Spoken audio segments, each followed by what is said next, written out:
kita ada sedikit pengumuman ya buat pelayan-pelayan Tuhan ya. Nanti kita akan foto bersama dengan Bapak dan Ibu Gembala. Jadi jangan pulang dulu, kita foto bersama. Yang dimaksud ini adalah pelayan-pelayan zaman Tuhan semuanya, seluruhnya ya. Nah, kita akan foto bersama ya. Jadi jangan pulang dulu semua pelayan-pelayan Tuhan, Bapak Ibu, pelayanan zaman Tuhan, yang menerima tamu ya. Pokoknya semua pelayan-pelayan hari ini kita semua akan foto bersama dengan Bapak dan Ibu Gembala. Puji Tuhan, kita sudah banyak menyanyikan, memuji, memuliakan Tuhan, luar biasa ya. Lagu-lagu yang mendorong kita untuk senantiasa memuliakan Tuhan. Karena Dia sudah membaptiskan kita. Ada dua baptisan, baptisan air, kemudian yang kedua adalah baptisan oleh Roh Kudus. Ini dipenuhkan dengan Roh Kudus. Setelah kita dipenuhkan dengan Roh Kudus, tidak berarti kita menjadi orang Kristen yang paling esai, yang paling baik. Ya, iman kita terkuat, tidak demikian. Tapi Roh Kudus mau menolong kita. Masa kita mau mendengar, ya, apa yang Dia mau. Nah, biasanya Roh Kudus mau menolong kita untuk mengerti firman Allah, untuk menyampaikan kesaksian Kristus. Ya, ada banyak hal-hal yang lain. Roh Kudus bisa lakukan di dalam hidup kita. Kalau kita misalnya dalam keadaan yang berdoa, karena Tuhan manusia yang akan berdoa, karena kita mengalami kita begitu santai sampai kita tidak bisa lagi kata-kata di dalam doa. Roh Kudus yang akan menemani ya di dalam kelemahan kita untuk berdoa. Ya, sebab itu saya bangga sekali, saya senang sekali. Setiap hari selama 10 hari banyak umat yang menjadi. Tetapi bukannya sekedar seperti saudara kita ini puasa, yang tarawih itu yang kasihannya puasa, terus malamnya tarawih. Tapi kita datang berdoa minta susu dipenuhkan dengan Roh Kudus. Puji Tuhan. Pagi ini kita akan dengar firman Allah yang akan disampaikan oleh seorang hamba Tuhan dari Sumatera Selatan, Pendeta Arthur Karmur ya. Jadi sekali lagi Pendeta Arthur Karmur ya, dari Sumatera Selatan.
Mari kita firman Allah pada hari ini.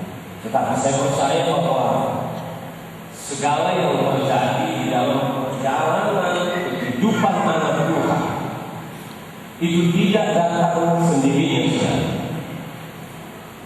Ada pujian yang berkata tiap langkahku diatur oleh Tuhan. Dan saya percaya pada pagi hari ini saya dengan saudara tidak secara kebetulan dipertemukan untuk beribadah bersama-sama, untuk menerima dan untuk diberkati oleh kebenaran firman Allah. Haleluya, puji Tuhan. Saudara yang dikasihi di dalam Tuhan, saya undang kita bangkit berdiri, saudara.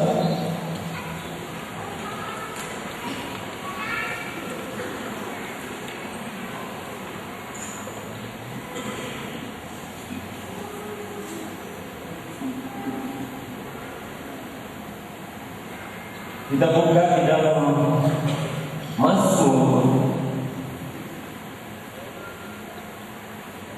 pasal yang ke-51.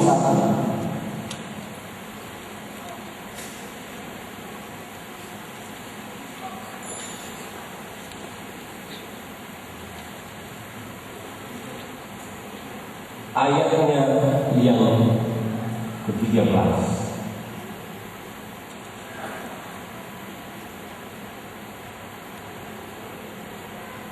Saya akan bacakan dan kita akan dengarkan bersama-sama.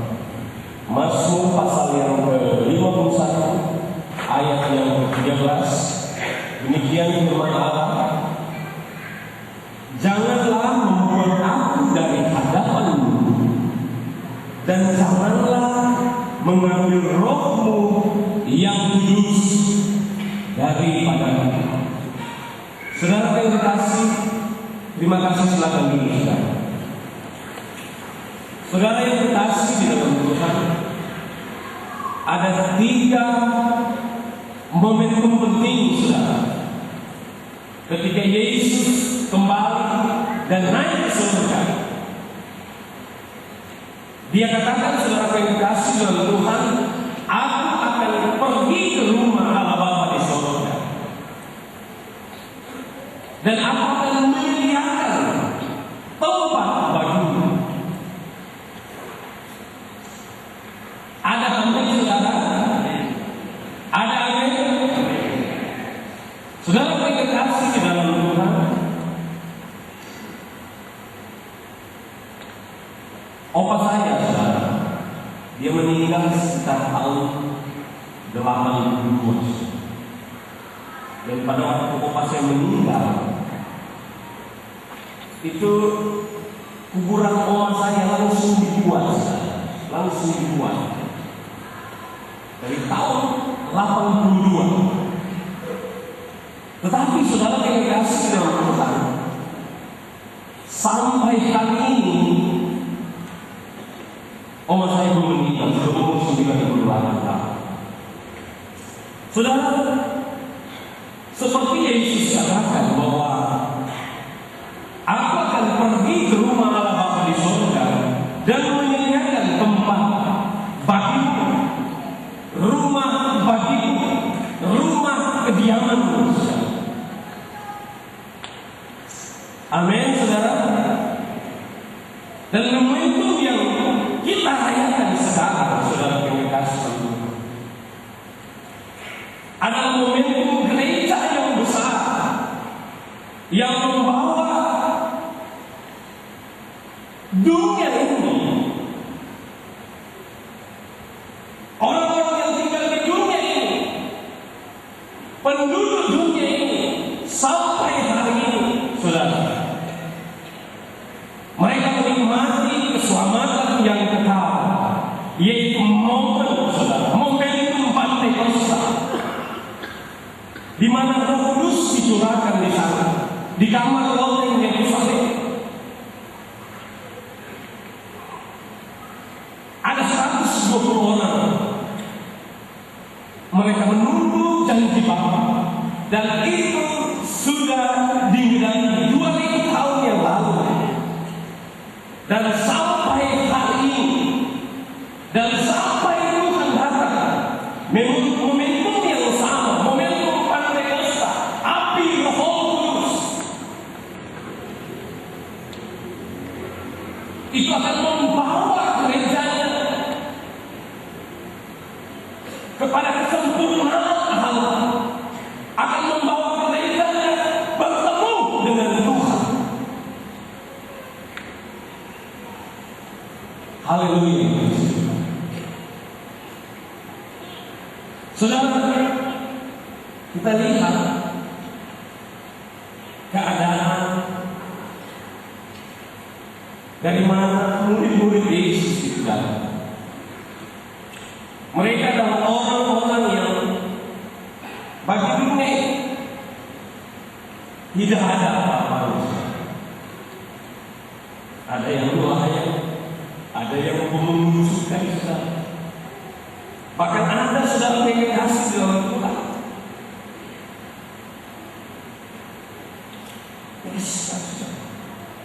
Tidak berguna. Tetapi ketika Yesus naik ke surga, dia katakan bahwa aku akan pergi ke surga dan meminta Bapa untuk mencurahkan Roh Kudus, mengurapi kehidupan. Mereka taat saudara. Mereka dengar, mereka taat, dan mereka tumbuh di kamar Allah Yesus. Ada satu perubahan yang besar, saudara. Ada satu perubahan yang besar yang terjadi di tengah-tengah kehidupan murid-murid pada waktu itu. Petrus yang dulunya seorang predikasi dalam Tuhan, ketika Yesus ditangkap dan orang berkata bahwa ini orang adalah salah satu dari murid Yesus, Petrus berkata bahwa aku tidak kenal dia. Aku tidak kenal dia dan aku tidak kenal dia. Tetapi ketika Roh Kudus mengurapi kehidupannya, Petrus bukan jadi untuk, tetapi jadi berkat. Ada apa saudara? Saudara predikasi dia tampil.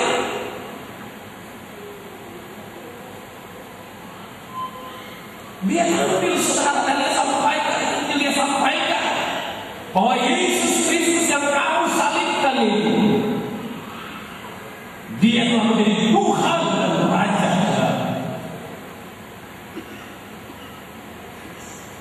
Haleluya. Ada haleluya. Haleluya. Kembali kepada Mazmur pasal yang ke-21 tadi. Ini ungkapan Raja Daud.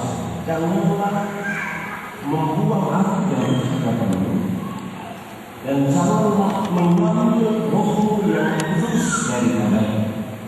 Saudara yang kasih di dalam Tuhan, kita tahu Daud adalah seorang pengembala kambing domba, dan di antara kakak beradiknya saudara, dia tidak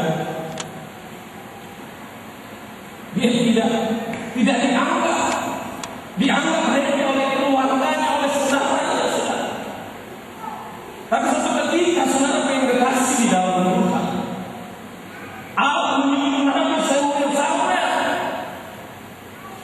engkau keluar Israel dan pergilah ke sana dan urapi,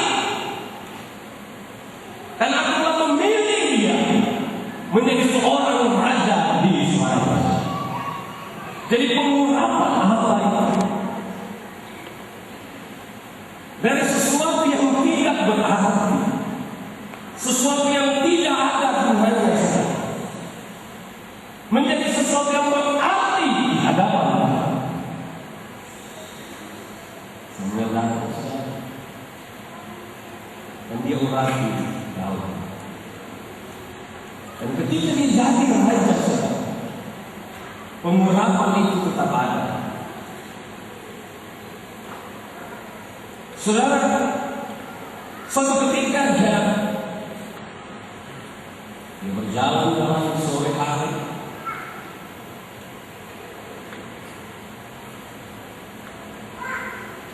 dan matanya melihat sesuatu yang indah, sesuatu yang menarik, sesuatu yang enak dipandang mata, sesuai dengan keinginan. Dia ambil itu, dia kerjakan itu, saudara. Dia lihat Betseba yang cantik, dia lihat Betseba yang anggun saudara, menarik hati bagi dia, dan akhirnya dia berdosa dan jahat. Saudara yang kekasih di dalam Tuhan, dalam hal bahwa dia diberkati Tuhan,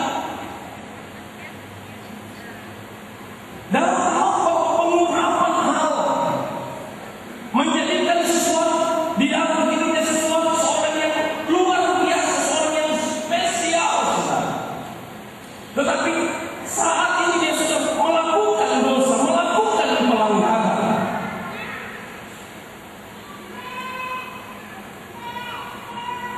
Dan dia berseru kepada Tuhan, Tuhan, jangan ambil roh-Mu daripada, jangan ambil pengurapan itu daripada, dan jangan buang aku dari hadapan-Mu. Saudara yang kasih di dalam Tuhan, kita akan lihat firman Allah di dalam kitab Roma pasalnya yang ke-8 ayatnya yang ke-9. Mengapa Roh Kudus datang membawa berkat? Haleluya.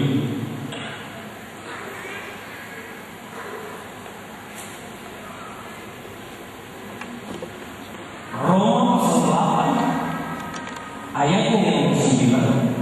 Tetapi kamu tidak hidup dalam daging, melainkan dalam roh. Jika memang roh Allah yang di dalam kamu, tetapi jika orang tidak memiliki roh Kristus, ia bukan milik Kristus, saudara. Dia bukan milik Allah. Saudara yang terkasih di dalam Tuhan, banyak gereja saudara, banyak pengajaran saudara. Tetapi saya lahir dari Pentakosta. Bapak saya selesai dari Pentakosta di kampung. Dan saya melihat bahwa pelayanan Pentakosta itu diwarnai dengan Roh Kudus untuk Tuhan.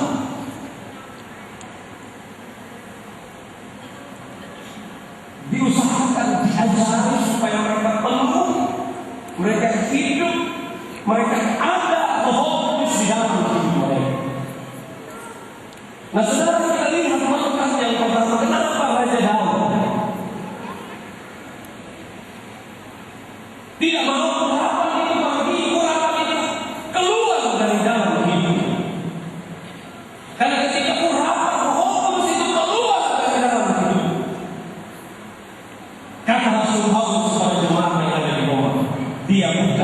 milik Tuhan?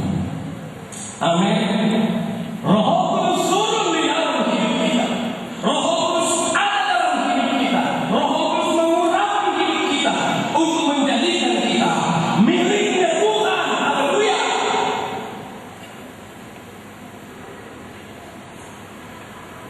Itu yang takut, itu yang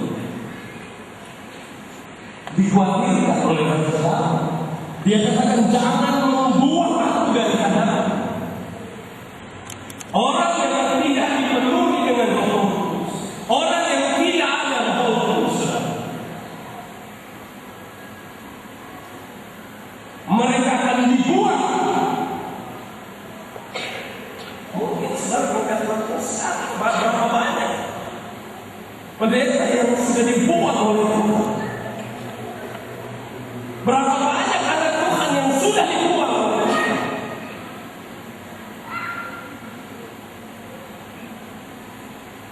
Saudara pendengar Tuhan, milik Tuhan.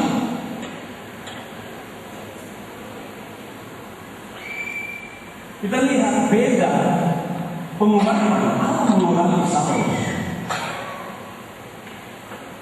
Tetapi pengurapan Saul ketika Allah dan dia melakukan pelanggaran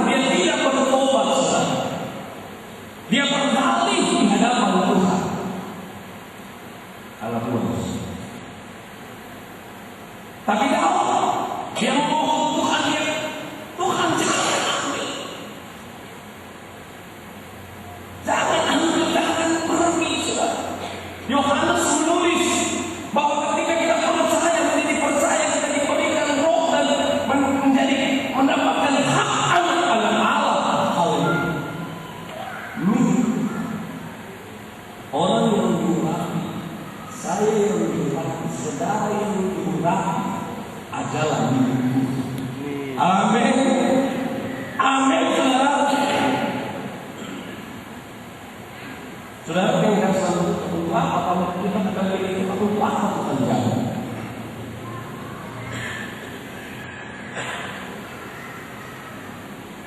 Nah, kita milih. Dia katakan iman. Dia katakan bahwa Roh Kudus yang akan diberikan kepadamu, dia akan menyertai kamu selama-lamanya. Ada amin, saudara? Haleluya. Kita adalah murid. Kita lihat saudara dalam kitab Wahyu.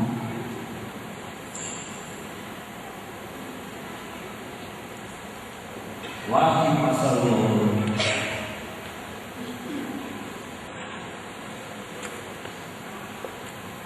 saudara. Lihat Wahyu pasal 3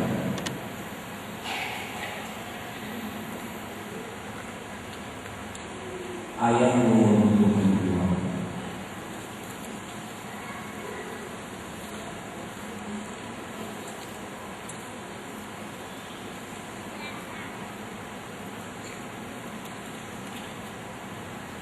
Siapa bertelinga, hendaklah ia mendengarkan apa yang dikatakan Roh kepada jemaat-jemaat. Kita lihat bahwa 7 jemaat yang ada di kitab Wahyu semua diakhiri dengan siapa bertelinga, hendaklah ia mendengarkan Roh Kudus pada jemaat-jemaat semua. Tetapi isi beritanya berbeda. Saudara, kita lihat, kita kembali di ayat di Wahyu pasal 3 ayat yang ke-15 dan 16.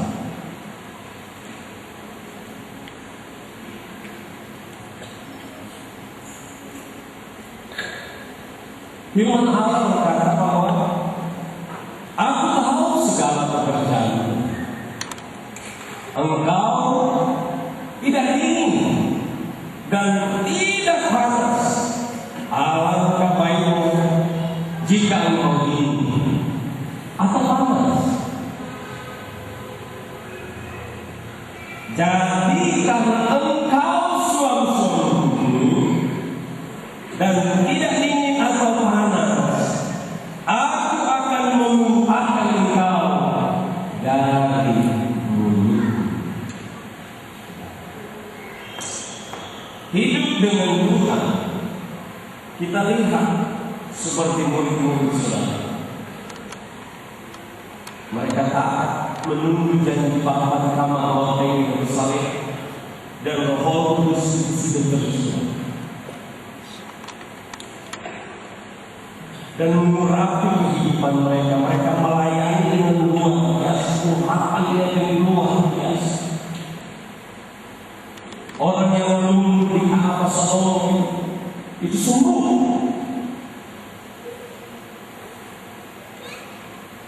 luar biasa pelayanan Roh pada waktu itu. Saudara yang kasih di dalam Tuhan, tidak hanya berhenti.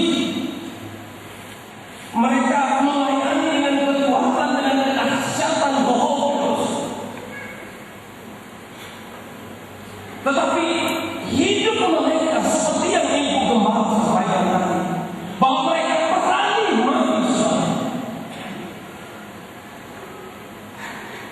Apa yang memberikan kekuatan, apa yang memberikan kemampuan di dalam kehidupan mereka, yang dari dulunya pengecutnya tidak mau mengaku Yesus di depan banyak, tetapi berani disalib dan kakinya di atas kepalanya diangkat.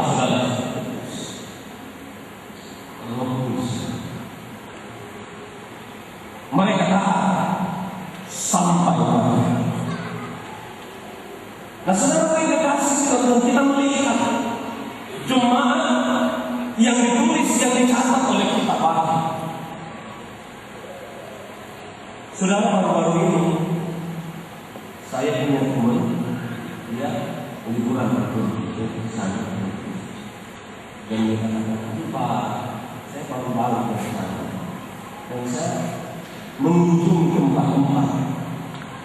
7 jemaat ini sudah itu letaknya di Turki, dan dia katakan bahwa saat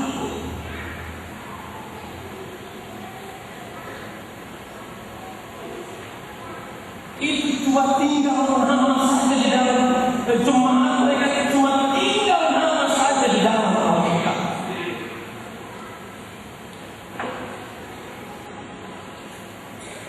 Kehidupan jemaat di dunia hari ini itu sudah. Karena Allah berkata, kamu tidak sungguh-sungguh, kamu tidak taat, kamu tidak setia, aku akan muntahkan kamu. Dan kenapa nubuatan Allah itu terjadi? Ada apa yang saudara? Haleluya. Kita dijadikan milik Tuhan. Kita buka surat ringkasan Roma.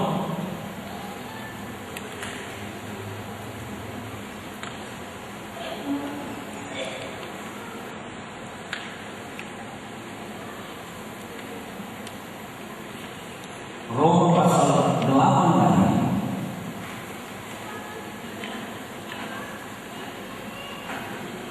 Ayat 10 dan 11.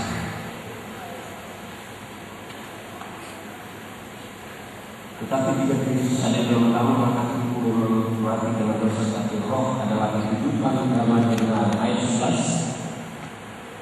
Dan jika roh Dia yang telah membangkitkan Yesus dari antara orang mati, Dia di dalam kamu, maka Ia yang telah membangkitkan Yesus dari antara orang mati akan menghidupkan juga tubuhmu yang pada itu oleh rohnya yang Dia di dalam kamu. Haleluya. Kenapa murid-murid mereka tidak datang lagi? Yesus memang sudah berjanji kepada saudara, kepada kita semua, aku akan pergi ke rumah Bapa di surga dan akan menyediakan tempat bagimu, kapling kita, tempat. Mungkin sudah banyak yang memiliki hiburan yang top sekarang. Saya orang Sumatera tapi dengar di TV saudara, hiburan yang termahal di daerah Sandiego itu harus dibiarkan. Dan mungkin banyak orang sudah memilih dan membeli tempat di sana. Tidak masalah. Tetapi kita harus bersyukur bahwa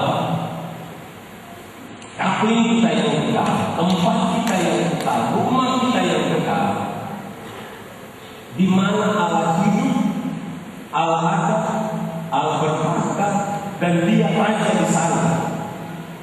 Dan tempat tinggal itu adalah tempat tinggal yang kekal.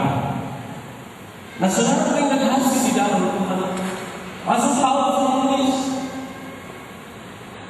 roh yang membangkitkan Yesus, roh yang menghidupkan Yesus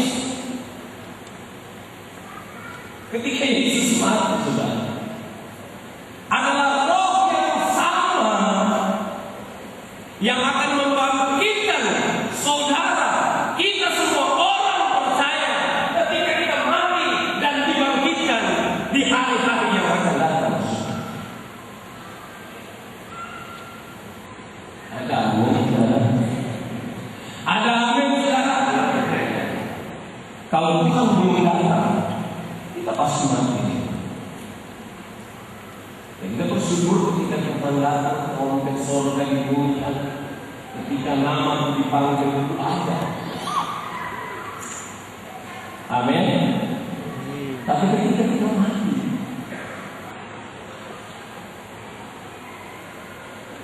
paham alasan.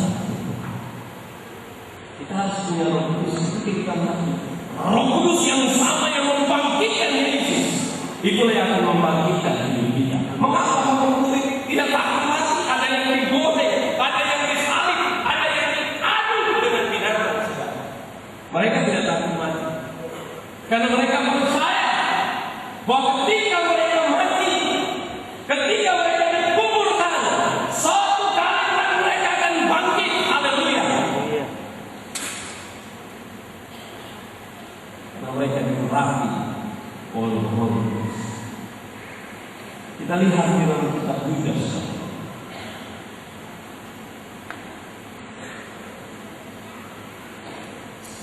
Ini lihat dalam kitab Yudas hari-hari Yudas.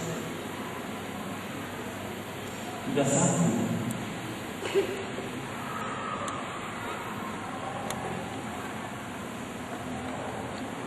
Ayatnya yang 17, 18, 9 pasal 5. Tetapi kamu saudara-saudara yang dikasih, ingatlah akan apa yang dahulu telah kukatakan kepada kamu oleh rasul-rasul Tuhan kita Yesus Kristus. Sebab mereka telah mengatakan kepada kamu menjelang akhir zaman akan tampil pengikut-pengikut yang akan hidup menurut hawa nafsu kefasikan mereka. Ayat 19 kita perhatikan sudah keadaan dunia ini. Mereka adalah pemecah belah yang dikuasai oleh keinginan-keinginan dunia ini. Kita lihat kalimat dan ayat yang terakhir. Dan yang hidup tanpa Roh Kudus. Allah, kenapa kita peringati momentum Pentakosta? Kenapa kita peringati hari di mana Allah mencurahkan Roh Kudus bagi saudara, bagi saya, bagi setiap orang percaya?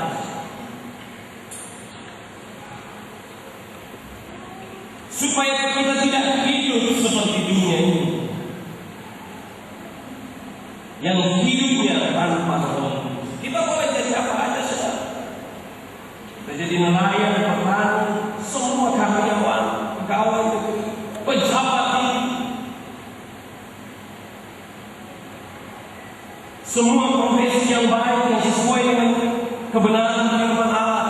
Tetapi kita tidak boleh luput, kita tidak boleh hidup tanpa pengurapan Roh Kudus. Amin saudara. Amin saudara. Haleluya. Hidupnya tanpa Roh Kudus. Kenapa seperti itu? Kenapa kacau? Kenapa berantakan? Karena bukan Allah yang memilih. Haleluya. Tuhan sudah kasih kita lihat firman Allah yang terambil di dalam kitab Injil Yohanes.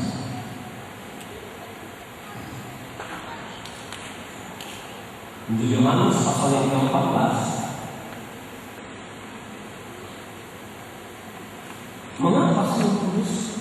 Mengapa begitu penting Roh Kudus dalam hidup? Yohanes pasal 14 ayat yang 26.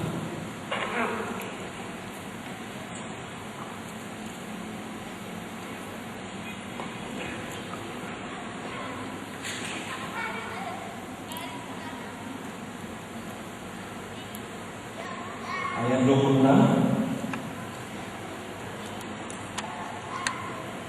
Tetapi penghibur yaitu Roh Kudus yang akan diutus oleh Bapa di dalam nama-Ku, Dialah yang akan mengajarkan segala sesuatu kepadamu dan akan mengingatkan kamu akan semua yang telah Kukatakan kepadamu.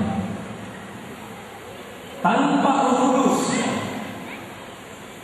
kita tidak sejalan dengan hati Bapa. Tanpa Roh Kudus kita tidak sejalan dengan apa yang Yesus mau di dalam kehidupan kita. Saudara berkata bahwa saya sudah baik. Tapi ketika kita diurapi, saudara, kita mampu melakukan apa yang Yesus ingin, apa yang Yesus rencanakan di dalam hidup kita, apa yang Yesus mau di dalam hidup. Amin, saudara.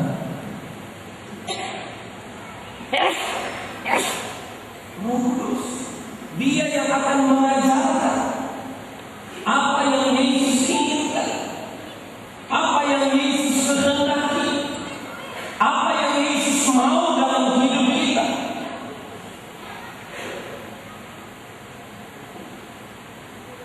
Supaya kita tetap menjadi miliknya.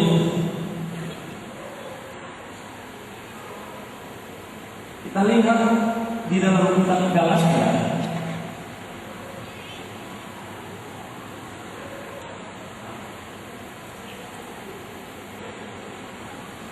kitab Galatia pasal yang ketiga,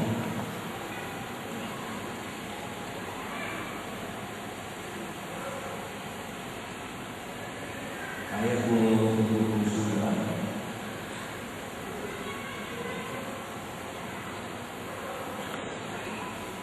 Dan jika kamu adalah milik Kristus, maka kamu juga adalah keturunan Abraham dan berhak, terlihat berhak menerima janji Allah.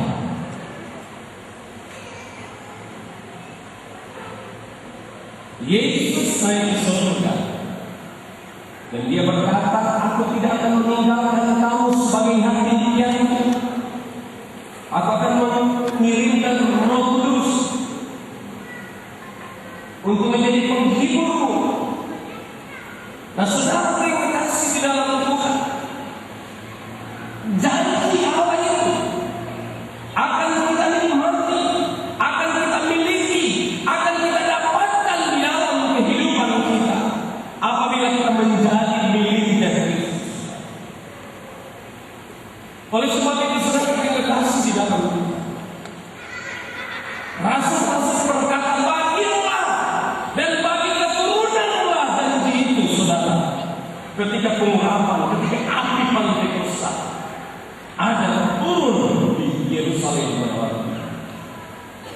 dan hari ini, saudara, dikatakan api yang sama, Roh Kudus yang sama, momentum yang sama akan turun dan akan menjadi bagian hidup kita, bagian keluarga kita, bukan cuma hari ini lagi, besok, bahkan sampai selama-lamanya. Haleluya, puji Tuhan, saudara. Dan Dia akan menjadi berkat, akan menjadi berkat. Roh Kudus akan menjadi berkat. Roh Kudus akan menjadi berkat di tengah-tengah perjalanan kehidupan kita semua. Saya percaya bahwa kita beruntung, kita sehati, kita sepakat, kita merasakan dunia Roh Kudus, perayaan Roh Kudus yang akan mengubah, yang akan membasahi hati kita lagi, untuk mengubahkan Allah yang Maha Tinggi, untuk mengubah hidup kita hari lepas hari di tengah-tengah perjalanan ini, agar kita mendapat berkat, kita tidak dibuat dan menjadi anak Allah dan beserta Tuhan sampai selama-lamanya. Puji Tuhan, saudara pendengar Tuhan. Demikian firman Allah yang saya bisa sampaikan kepada saudara. Saya percaya berkat Tuhan menjadi bagian kehidupan kita semua. Haleluya, puji Tuhan. Seserahkan Tuhan.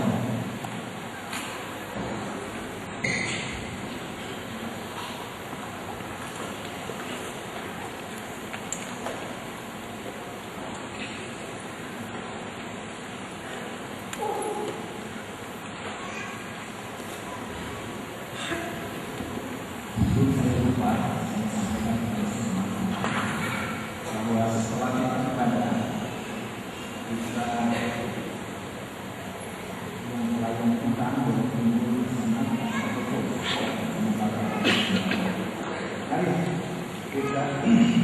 angkat pujian Roh Kudus ya Roh Kudus.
sebagai umat besar. Terima kasih Tuhan sebagai gereja di akhir zaman. Kami menyenangkan hati Tuhan, namun tanpa Roh kami tidak akan mampu. Tapi kami bersyukur ya Tuhan dengan kebenaran Firman-Mu. Janji-Mu adalah iya dan amin. Amin. Haleluya. Ya wasakam dan wasakam. Haleluya. Yesus yang maha. Amin. Haleluya. Amin. Terima kasih. Terima kasih. Engkau hadir bersama kami. Haleluya. Engkau maha hadir. Iya. Terima kasih. Haleluya. Terima kasih Tuhan karena Engkau memberikan hak kepada kami sebagai ahli manusia dan Engkau Tiara bata kaya. melawati kami dan mengabdi kami sebagai umat kami dan sebagai perlengkapan kami dengan kuasa dan kabupaten dan tempat yang maha mulia dan tempat yang maha kudus. Haleluya. Sehingga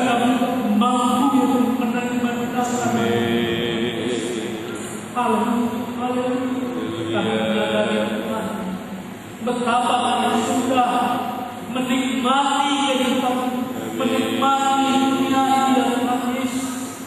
Dan sisa hidup kami Tuhan, kami tidak akan sia-sia. Kami rindu, kami persembahkan kepada Engkau. Sampai melengkapi kami. Selama kami masih ada, selama kami masih ada kesempatan Tuhan Yesus. Haleluya. Haleluya. Haleluya. Tuhan Yesus mengasihi kami. Bagi semua kami yang ada di tempat ini, Tuhan. Semua telinga yang sudah mendengar, yang sudah memuji menyembah Engkau. Kami bakal kecuali Engkau mengasihi kami. Engkau akan menyelamatkan kami ya Tuhan Yesus. Haleluya. Dan kami siap untuk menerima dari apapun yang akan kami alami, baik di masa-masa yang akan datang, kami bersama Roh Kudus bersama. Dan kami bersyukur pada saat ini ya Tuhan, dan sebentar kami akan perjalanan kami boleh kesempatan yang indah. Haleluya. Tubuh dan darah ya Tuhan. Dan Engkau yang akan bersama-sama dengan kami sampai selama-lamanya. Terima kasih.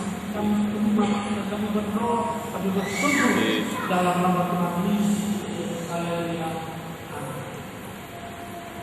Silakan dulu, kita ada pujian kepada memperingati kematian Yesus. Kita ada pujian.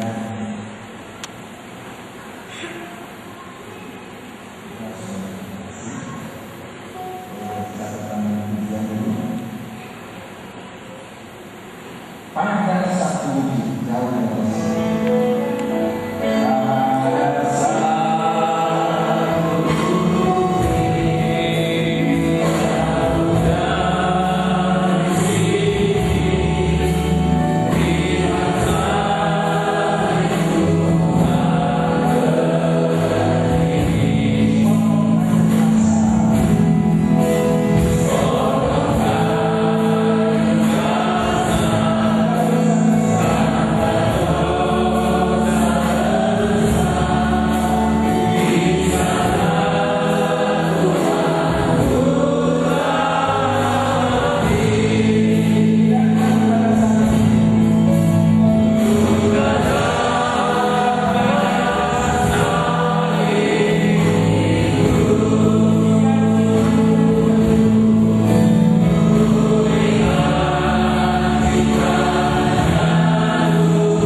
Ibrani pasal 9 ayat 13 bunyinya demikian, sebab jika darah domba jantan dan darah lembu jantan dan percikan abu lembu muda menguduskan mereka yang najis sehingga mereka disucikan secara lahiriah.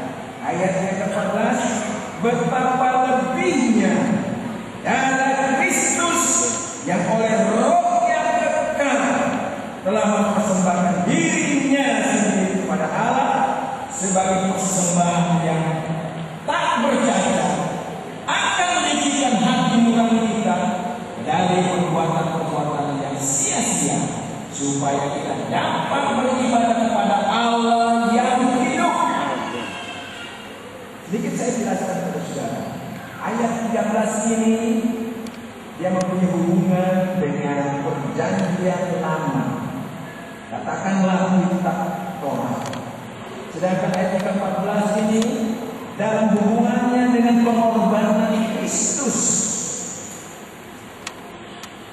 perjanjian lama, umat-umat Tuhan kalau mau mendapatkan pengampunan dosa, dia harus membawa binatang, apa itu domba, kalau yang kaya, yang mempunyai harta lebih, pendapatan setiap bulan lebih, dia mesti membawa lembu.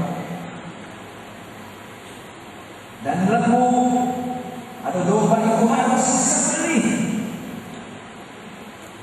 Imam yang akan melakukan itu, imam besar yang akan membawa darah itu, dipercikkan di tempat yang maha kudus.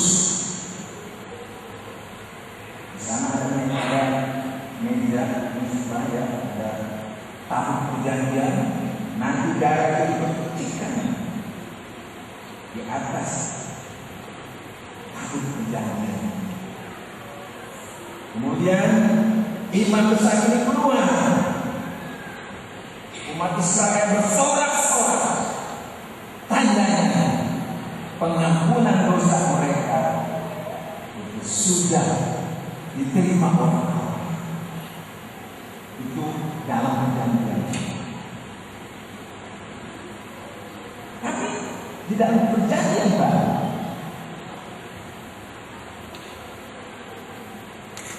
Yesus adalah imam besar. Dia membawa darah, bukan darahnya, tetapi darahnya sendiri. Oleh sebab itu dimulai dengan kata betapa lebihnya. Artinya lebih berkualitas. Betapa lebihnya. Artinya kualitas pengorbanan Kristus luar biasa lebih dari apa yang kita perjanjian. Memang kebenaran perjanjian lama itu hanya bayang-bayangan, tetapi nanti yang wujudnya akan datang, yaitu Yesus. Saya dan saudara bersyukur kita boleh hidup di dalam zaman anugerah ini, di mana kita boleh menerima kenyataan dari pengorbanan untuk keselamatan kita. Dan itu sudah dikerjakan oleh Yesus sendiri di atas kayu salib. Dan kita sudah ada peranan Roh Kudus. Saudara dan saya bisa percaya kepada Yesus, mengakui bahwa Dia sebagai satu-satunya juru selamat buat kita semua. Itu peranan Roh Kudus. Waktu firman Allah disampaikan oleh hamba-hamba Tuhan yang diurapi oleh Roh Kudus, firman Allah itu mengenal kepada kita. Kami terbuka, kita terima. Sudah sering saya sampaikan kesaksian seorang penjara di dunia luar biasa di Amerika beberapa ratus tahun yang lalu. Kepala kepolisian dengan konsisten pegang. Dia tidak merampok hal-hal yang kecil-kecilan, barang-barang ini tidak bisa dilacakkan memang. Kalau waktu dia mengunjungi tempat yang seorang hamba Tuhan, dosa saudara hitam terang bagaimanapun Tuhan disucikan oleh darah. Ya, dengan firman Allah, Roh Kudus mulai bekerja di dalam ulang yang menunjukkan wajib. Saya ini sudah mendengar anak istri saya ini hidup senang-senang. Dia datang lagi karena ada beberapa kepastian bangunan rohani itu hari-hari satu minggu berbiasa. Besok selesai yang khusus surat buat ini ada seorang yang tidak bisa saat itu menodong pemimpin supaya jangan berani ngomong yang menentang, yang berprinsip yang benar, pendeta tidak ada benar, pendeta katakan darah Kristus dosa-dosa sudah. Saat ini yang mohon karena komunikasi dengan yang kita sudah komunikasi. Tahun-tahun kita melayani pasti dapat karena mau dalam gereja tentang sangat penting, khususnya untuk memberitakan Yesus sebagai juru selamat ini. Siapapun, bangsa apapun, kematian Yesus itu menjadi juru selamat. Itu yuridisnya, tapi de facto-nya setiap orang harus terima dia pria. Hukumnya itu semua, ya. Yesus